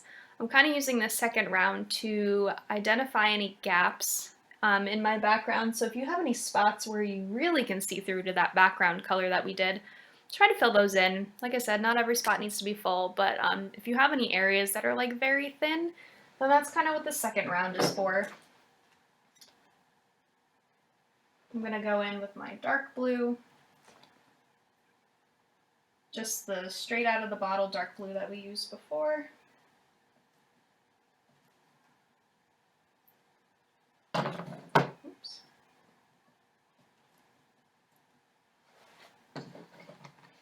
And putting in some areas of this color that we used.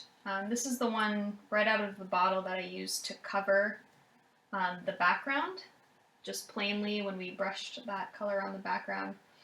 It's kind of good to go in with that same color because then if you do have any areas that are sticking through in the background that are that original background color, you kind of cover those up a little bit. It helps those blend together with all of the colors that are on top. If you have any areas that are like really sticking out.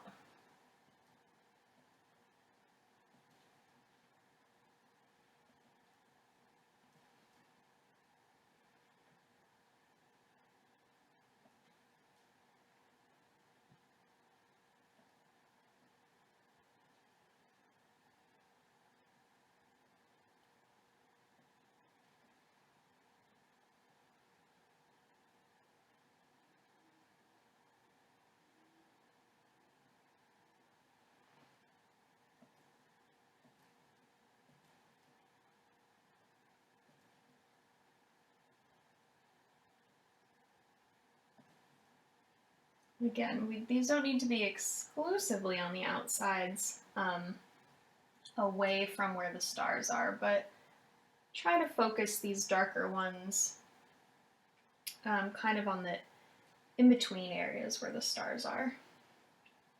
And we'll try to keep our lighter colors kind of more towards the center.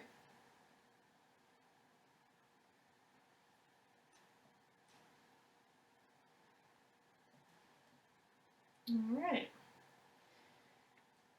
I think that might be it for my blues here. So you can see a lot of my background is covered here. Almost in every spot it's covered. We'll save the black for when we're kind of doing our outlines. I'm going to, let's see, I'll rinse this brush because I think I'm going to use this brush for the remainder here. And let's see, we'll get a little more pink. We'll get a little more red.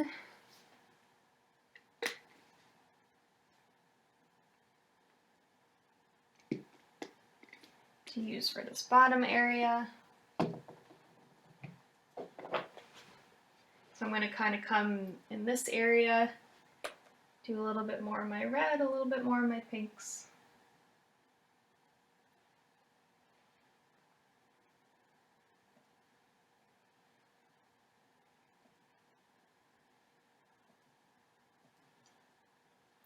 And we're not, we're not reinventing anything when we come back in the second time. We're just kind of reinforcing those areas where we put these colors the first time.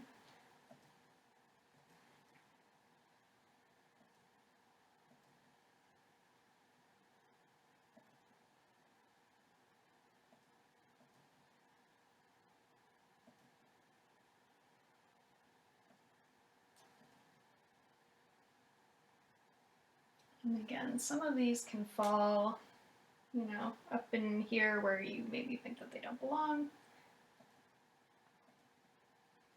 Just one here and there is fine. Kind of ties the whole thing together, right?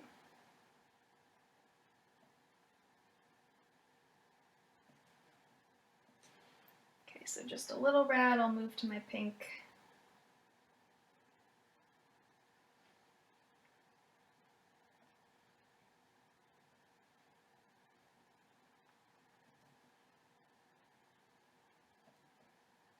And I think I said this before, but me using the pink is not to say that you have to use the pink. If you don't like the way that that looks, you definitely don't need to include it. If you like your sky that is much more purple, you can, include a lot more purple. If you like it more on the blue side, go heavier on the blue.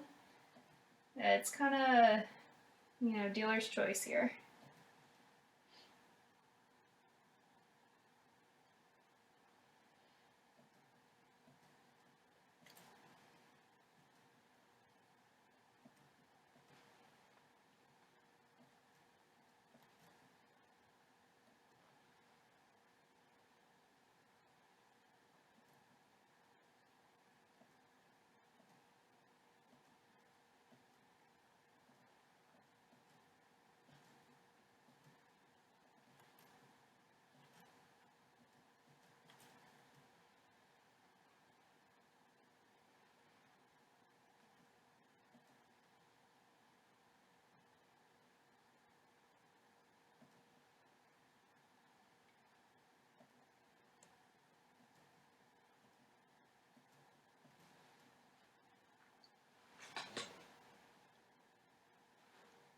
All right.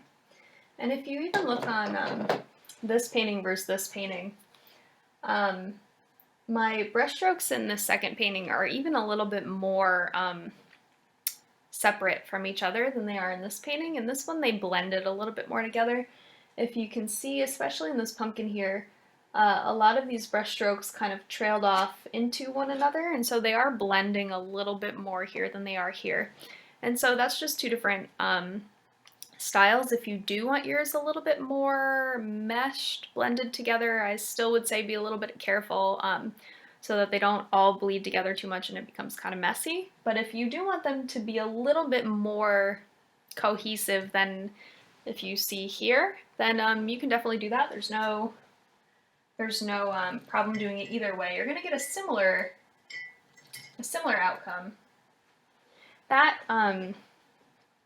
having them blend a little bit more might do better if you have a smaller canvas, because if you do have a smaller canvas, you won't be able to fit as many brushstrokes in there, especially if they're the same size as the ones we're doing over here.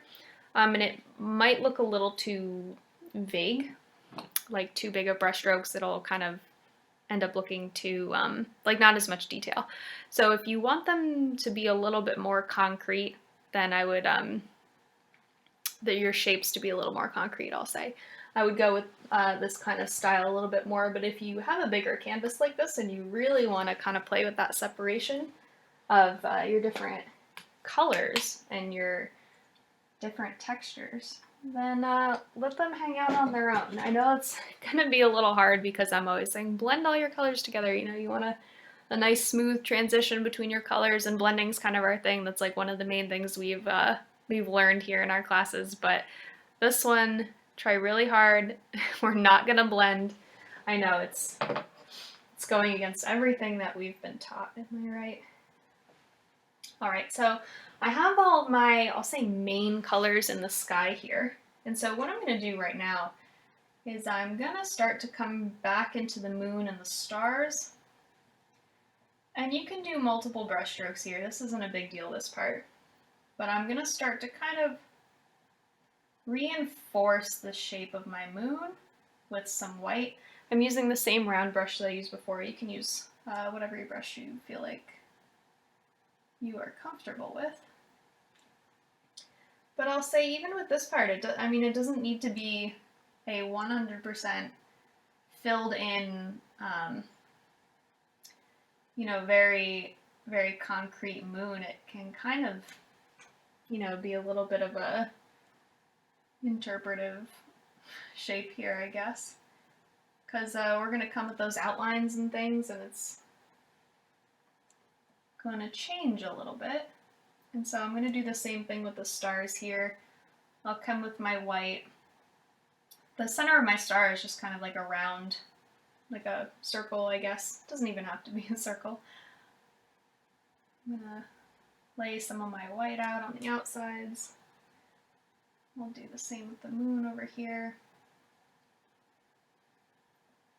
Just lay some little areas of white in. Again, we just want them to kind of look like they're radiating some light, right?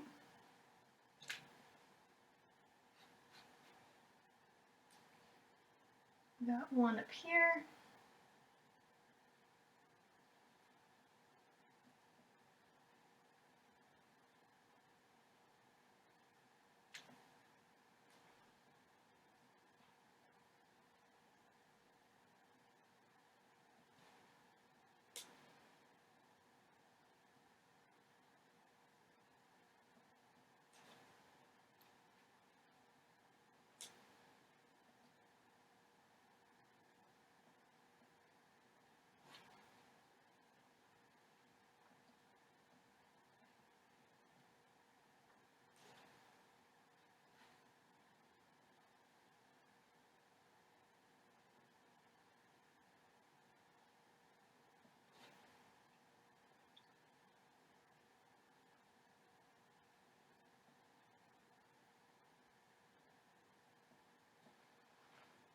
Okay, we're about there, right?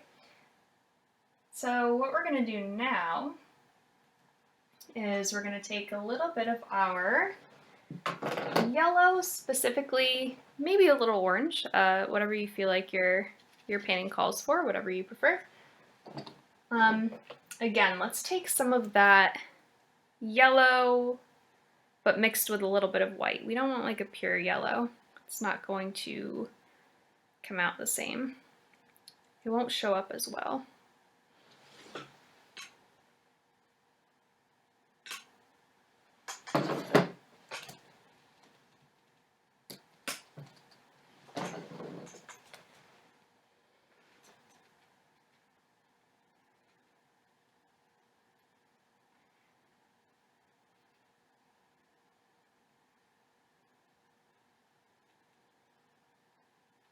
So I've got my white yellow here. And so I'm going to use this yellow and this orange to just create little pops of color up in this star area. And so you are not going to create the coverage like you did with the purple or the blue or the pink or any of that. It's just going to be little bits and pieces to highlight here and there. And again, we're just sticking with those individual brush strokes. We're not blending.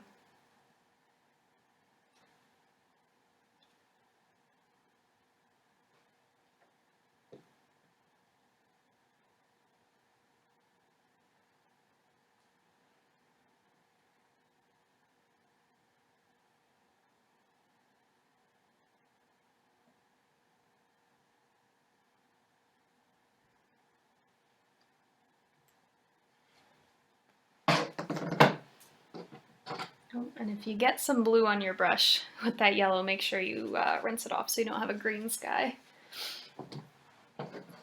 Alright, so we're just doing, like I said, bits and pieces of yellow here. Nothing major.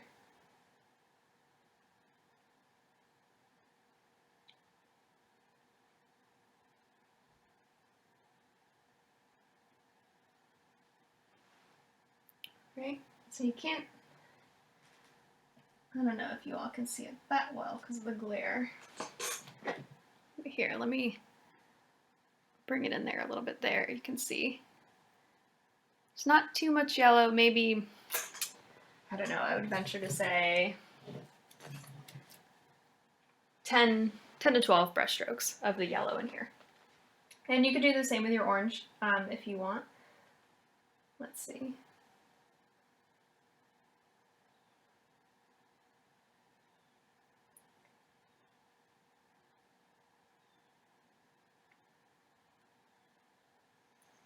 Can just take a tiny bit of our orange. We'll go just here and there.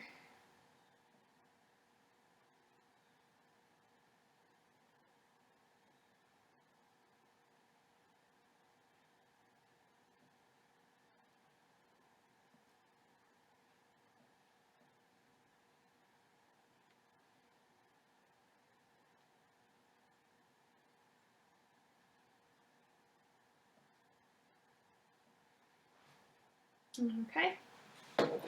And so we'll rinse, and last step to the sky area is we're going to be putting in our final little bits of black paint, and that's going to, like I said in the beginning, it's really going to push our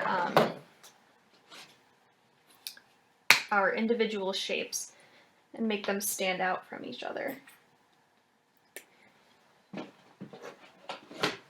Because, I mean, we can see what we've made here, but when you don't have the little, I'll say outlined bits, it's a little bit vague. But what I don't want us to do is we don't want to go like around the moon and just do an entire outline, right? We're going to do the, again, I'll say outline in bits and pieces like we've done the rest, right? So we don't want one big line going around the outside. We'll do maybe a piece here, a piece here, a piece in the middle, and that's it. All right, so let's see. Do a piece here.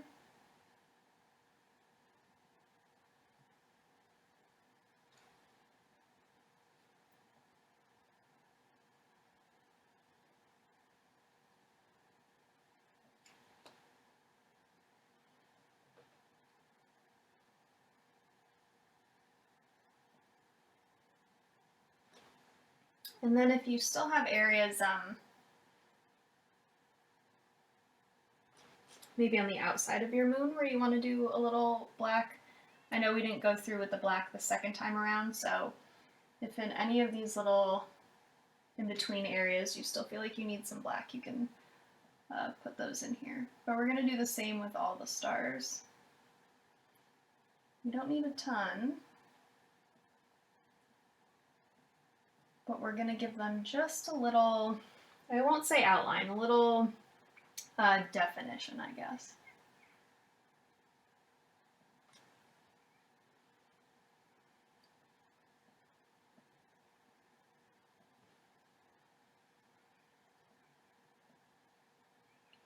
And so for our purposes, this is going to be the last time we're going into our sky. And so like I've been saying, you can definitely continue this on for as long as you want. I mean, gosh, you could do this forever. So definitely, think about how much or how little you want to put in here. If you think you have enough, that's okay. If you feel like you could do this for 8 more days, then that's cool. But for now, we'll move on, I'll say, as a group. And so we'll say that this is the end of our second layer. into our sky here. And let me see.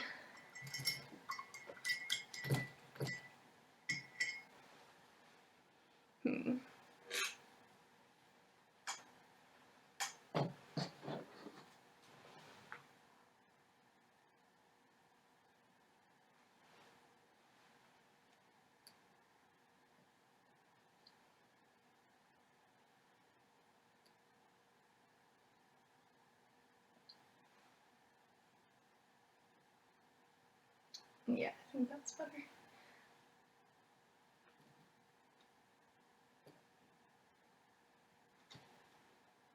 Okay, so that will kind of be the end of our sky for this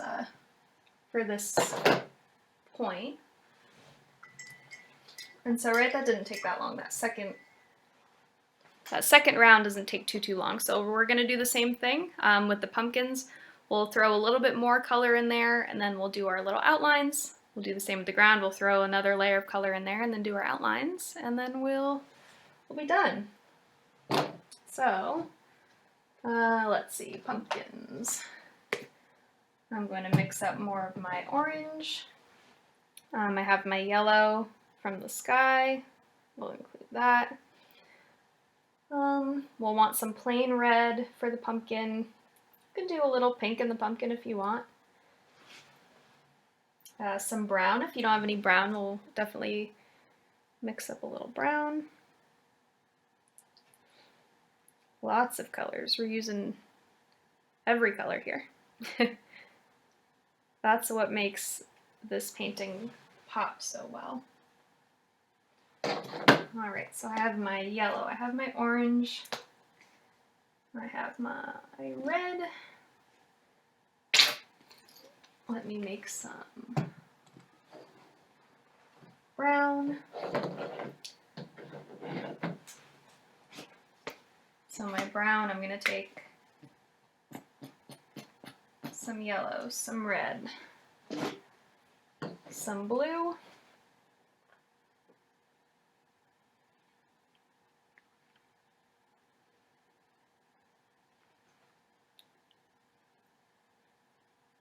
so here I'm trying to make some brown, we'll see.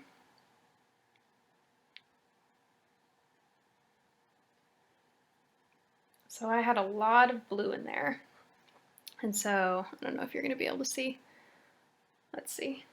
So I ended up with this color when I tried to make my brown. It's really like, I mean, it's a pretty color. It's like, it's almost like a, I'll say a peacock green blue color. And so since it's kind of on that blue-green side, I'm going to add some more red to it. And we'll see.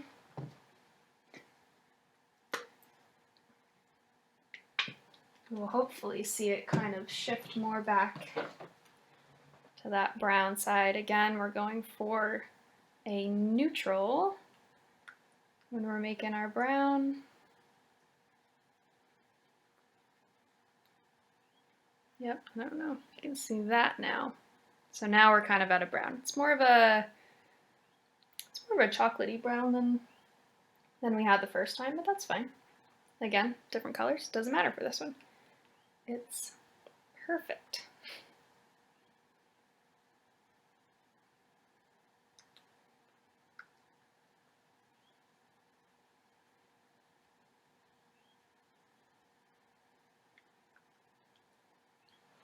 Okay.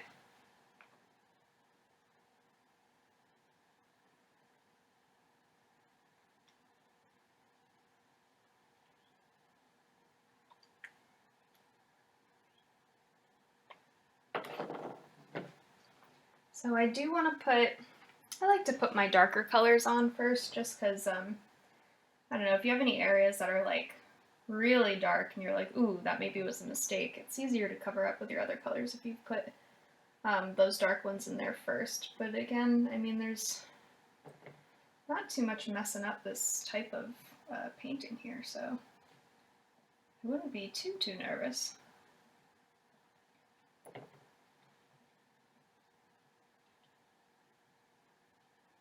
And so by putting these certain colors in certain areas, we're kind of we're kind of shading this pumpkin in the sky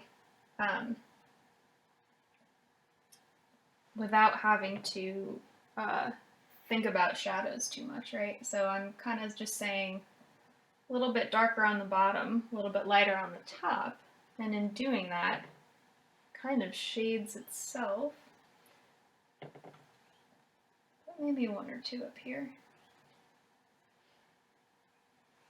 Alright, since I'm going into my orange and my yellow now, I am going to rinse that brush because that was a pretty dark color. I could probably just switch to another brush, but then you get so many brushes dirty and I'm going to wash them all. I'm the laziest artist you'll ever meet. Alright, so in with our orange now, right? You can do your orange, your red, your yellow, whatever you have mixed up.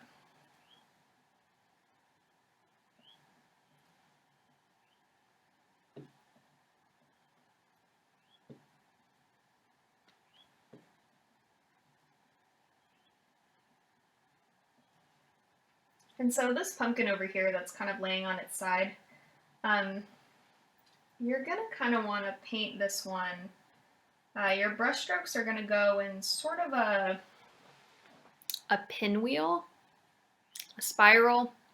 Now I just keep seeing on TV, this is why I thought of that. You know the shape of like a hurricane when you see it on like the weather map, how it kind of, from that center point, it kind of spirals out with the arms. That's kind of kind of what we're going for over here. And that's what's going to kind of give us that like top of the pumpkin look.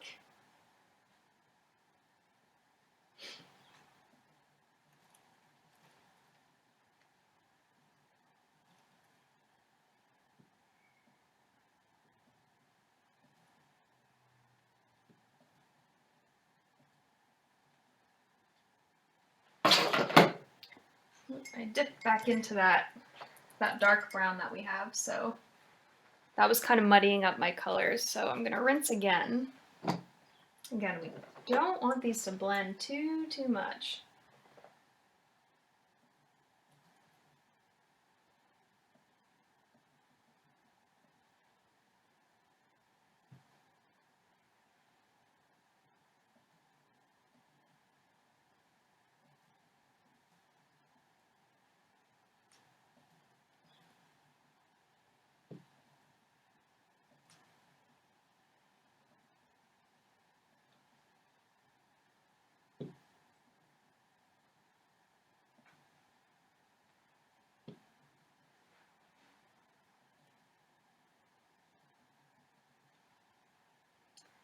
And so I guess the question is, how do you know when to stop, right?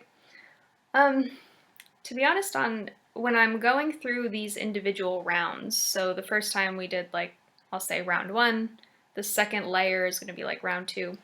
I usually just go until my colors run out. So just because of the size that these pots are, it doesn't hold that much color, so it lets you put down a decent amount of brush strokes, and then I kind of find at the same time that I run out of these little pots of paint here is the same time when that area of the painting gets a little bit too saturated with wet brush strokes.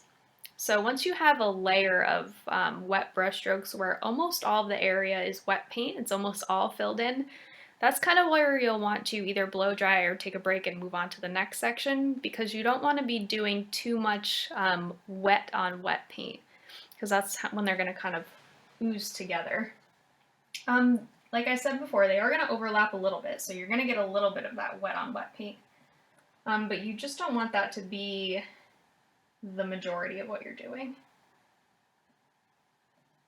because then it's going to start to just look a little messy. So if you feel like you're getting to that point where you're just like, it's all kind of just bleeding and looking messy, I would say just take a break, rinse your brush, definitely. Go back in with some plain colors. Give it a quick blow dry. Again, the blow dryer doesn't take too long. to act on these. They also air dry pretty fast, so if you need to just take like a 5, especially if you're working on this for a few hours, you know, your vision can kind of start to blur here, and it's just going to look like a bunch of lines.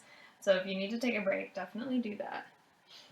I will note too that this is one of those paintings that when you're up close and when you're working on it, you might be like, my gosh, what have I done? It just looks like a mess. It's just a bunch of blobs. And it does look like that from right up close. I totally understand, and I'll tell you that mine looks like that too from up close. From where, I don't know, I'll say the camera is maybe 4 or 5 feet from my painting right here. And it does look better from that distance of 5 feet. And I have a camera back maybe 10 feet too, and it looks even better from back there. And you know, that's not because your painting doesn't look good up close. It's just the nature of the style of painting. I mean, when you get really close to it, all you see is those individual brushstrokes. It takes a little bit of distance for you to see the whole thing. So don't get discouraged that it doesn't look like much while you're working on it. If at any point when you're painting, take a couple steps back, go on the other side of the room and look at it, and you'll really see the shapes start to come out. But you'll also see where you need different colors. So let's say I took a step back and I'm looking at this, and I mean, I haven't done the light colors in the pumpkin yet, but I can definitely see that I need those light colors at the top here. See, the tops of these are nice and bright. The tops of these kind of just blend in. They're almost kind of the same color, just top to bottom. So I definitely need those highlights in the top, but maybe I wouldn't be able to tell that just from sitting over here so close to them. And that's okay. I mean, you know, you can only be so far away from the painting when you're painting it, right? You can only be, I mean, if you really want to challenge yourself, you can only be about an arm's length away from it. So take a break every once in a while. Take a step back. Look at your picture as a whole. Especially if you're at a point where you're like, it doesn't look right, but I don't know what I need. That'll kind of help you identify those areas a little bit better, because you'll be looking at the painting as a whole and not just one section of it. Sometimes we get kind of like tunnel vision when you're looking at just one part of it. Like maybe you're looking at your moon or your stars and you're like, I don't really know what it's like it doesn't look right, but you don't know why. Take a step back. Hopefully that would help clarify a little bit. Alright. I'm going to do some white. And I have my yellow. So like I just said, I can see just from here that I need a little bit of some highlights.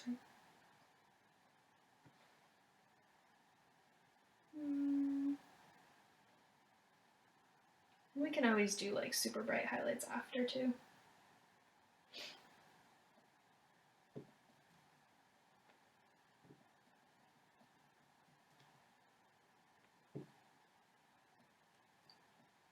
Ooh. That wasn't good. I'm gonna rinse my brush. I dipped in the absolute wrong color there. See, but in this type of painting, I mean, you can go right over that. It's not like a huge deal. So there's little you can do in this painting to really mess it up. I mean, no one brush stroke is gonna sink your ship here, I promise. So I'm gonna just let that guy dry for a second. I'm gonna let that, I know it's ugly, I'm gonna let it hang out there for just a minute.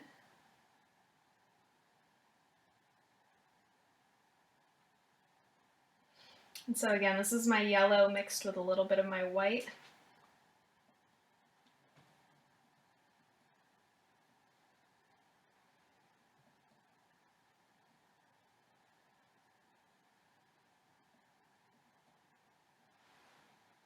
There. Gone, right? No big deal.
I'll finish up here with a little bit of white.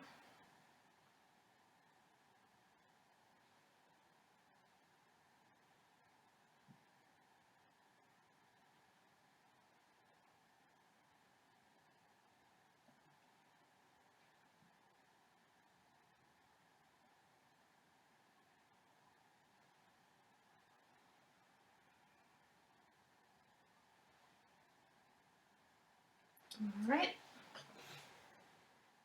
think that works for me. Okay. And so what I'm going to do now, I have a lot of paint on my brush, so I'm going to rinse it off real quick. And we're going to do the same thing in the pumpkin that we did in the sky. So we're going to go in with our little black, again, outlines. I'll say low lights. They're more like low lights. So, let's see. Take a little black.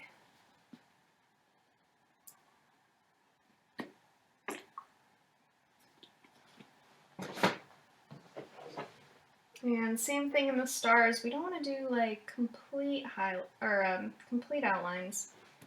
Kind of just want pieces here. So I'll start at the top, come around. I'm also going to come down my pumpkin a little bit and do some little, you know, like our grooves.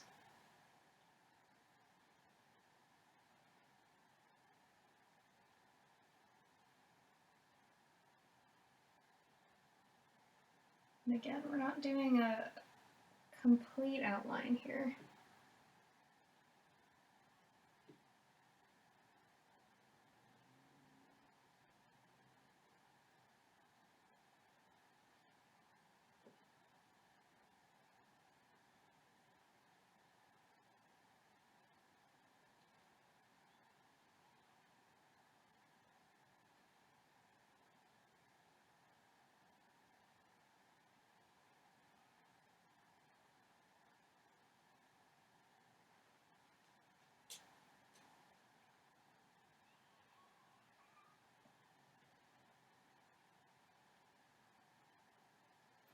Right, and you can leave your pumpkin just like that if you want. If you want to put a little stem on it, I just used my black over here just to make a little stem. So the stem is kind of like, let's see, it's going to be almost a square at the top. A little bit of a rectangle, and it's just going to get wider as you go towards that base. I think over on this pumpkin I only did leaves. I didn't do a stem on this guy.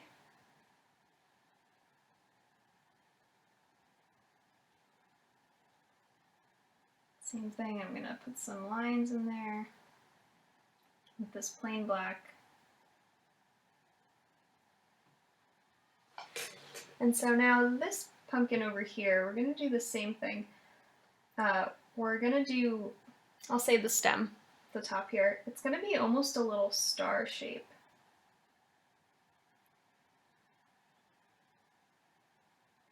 Again, I'm just using my black. Let me come in closer here. So it's kind of like a little star shape, right? Because again, we're viewing this pumpkin on the right from the top if you chose to do yours this way.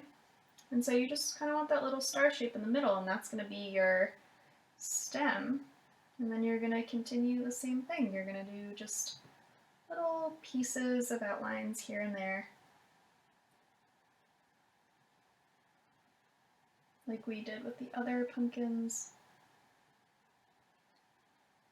Again, you want kind of some of these heavier black lines to come from the bottom, because that's the more shadowy area.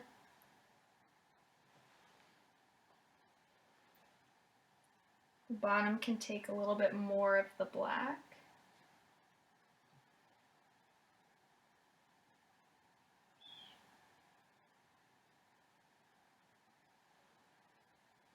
Okay.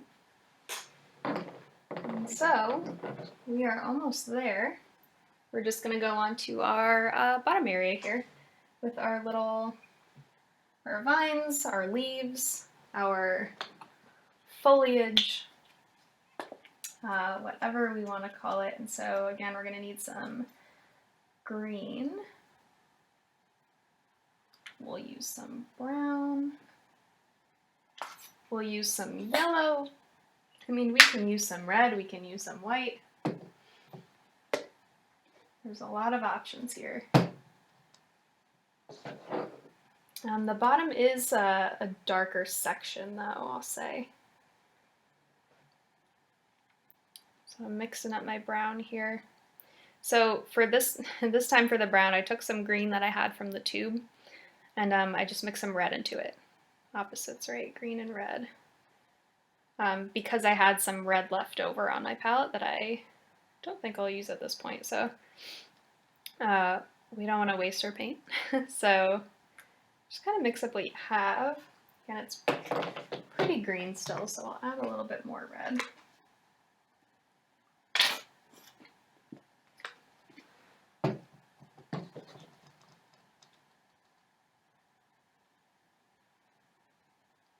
And we're getting there.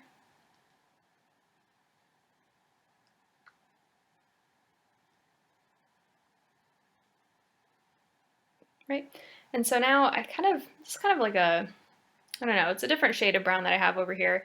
I have another one here. I mean, I can use them both. On this bottom area, I have my green, I have my black. And so again, I'm gonna kind of just do the same thing that I did before, these little, I don't know, there's not a lot of shape to this bottom part. It really is just individual little brush strokes. And again, here, let them climb up on your pumpkins here. Because we're gonna be putting some little, I kind of had my vines crawling up on my pumpkins there. Just thought it made it a little interesting.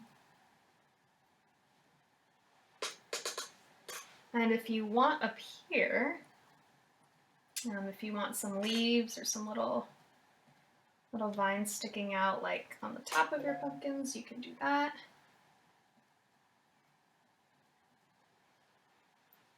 Alright, gonna just wipe this off. I'm gonna come with some black.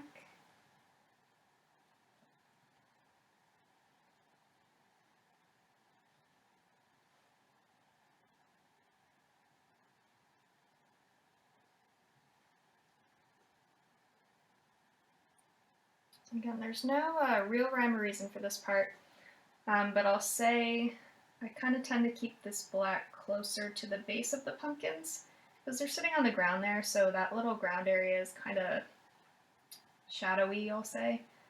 So the black kind of does better closer to the pumpkins, but that's by no means the area where you need to keep it.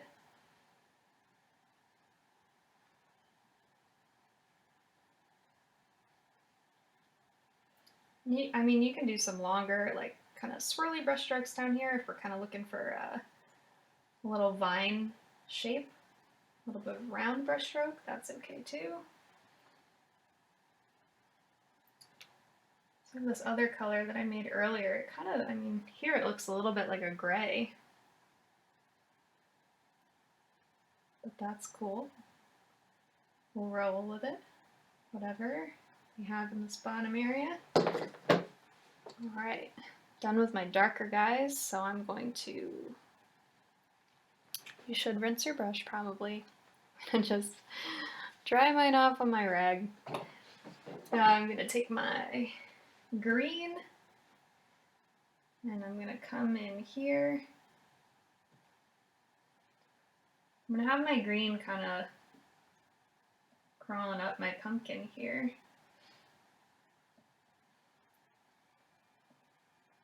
And so I'm just doing that same shape of brush stroke. Again, we're not making leaves, we're not making vines in particular, we're just kind of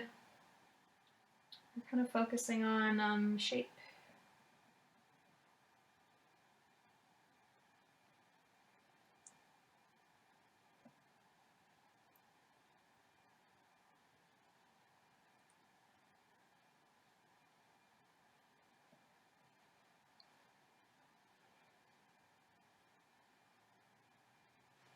And this bottom part is where you're really gonna have to challenge yourself, because like I said, I mean, it's not a particular leaf, it's not a particular line, it's just kind of a jumble of colors, I guess, up here. So kind of challenge yourself to let that remain abstract, I would say. It's a little exercise in just letting it be, I guess, which is hard. I mean, I completely understand. You want it to be something, right? So, letting that kind of just be nothing is kind of hard. And so what I just did at the top there, so I have some of my light yellow left over that we used in the pumpkin. And so I'm just taking some of my light yellow. I know I didn't rinse my brush again. So this little light yellow I'm using just in some areas to bring forward some of these little, I'll say areas. They're not really leaves. I mean, I guess leaves. But again, just smaller brush strokes. You could do this with white too if you don't have any of that yellow left. I might do a little bit of both. The more colors, the merrier.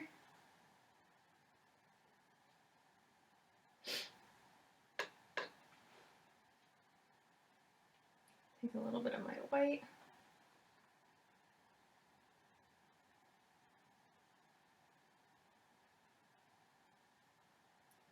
And so at this point I'm not making as big of brush strokes as I did before. I'm still kind of in that abstract realm. I'm not making any certain shape. I'm just kind of dabbing my brush on the canvas here.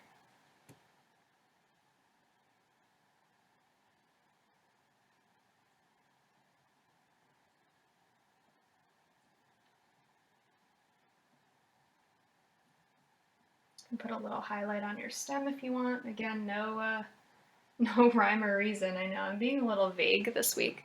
Kind of doing it on purpose, just so you all can get a little sense of freedom if you've been wanting to do something a little bit more abstract. This is your chance to do it. And I mean, if you look at this painting that I did first and this painting that I did this time, this one is much looser. And it just depends on your style. I mean, if you want it to be a little bit more interpretive on this side, then I left some of my brush strokes definitely thicker, definitely wider than I did on this side. These also, I did a little bit more, for the sake of time on this first one, I blended them a little bit more. So on this canvas, I did a little bit more wet on wet paint. So I didn't really let those layers dry in between. And so the colors blended much more in this canvas than they did in this canvas. And so, I mean, both are completely valid ways of doing this painting.